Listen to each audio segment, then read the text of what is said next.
গাজীপুরের শ্রীপুরের বৈদ্যুতিক শর্ট সার্কিটে আগুন লেগে ১০টি ঘর পুড়ে ছাই। মঙ্গলবার ভোর ৬টার দিকে উপজেলার জৈনাবাজার আবদার কলেজ রোড এলাকার রফিকুল ইসলাম রবির বাড়িতে এ ঘটনা ঘটে। গাজীপুর থেকে আব্দুল কুদ্দুসের প্রতিবেদনে দেখুন বিস্তারিত। এতে প্রায় ভাড়াটিয়েদের ঘরের আসবাবপত্র, নগদ টাকা, স্বর্ণালঙ্কার সহ মূল্যবান জিনিসপত্র পুড়ে ছাই হয়ে যায়।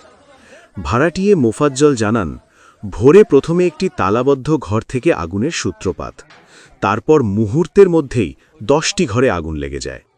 বৈদ্যুতিক শর্ট সার্কিটের কারণে 10টি বসতঘরে আগুন লাগে।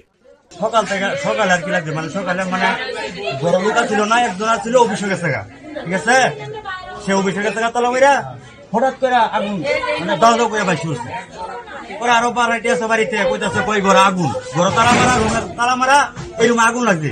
পরে সবাই বলে উপস্থিত বাইরে সবাই উঠে দিয়ে ঘরে আগুন লাগছে।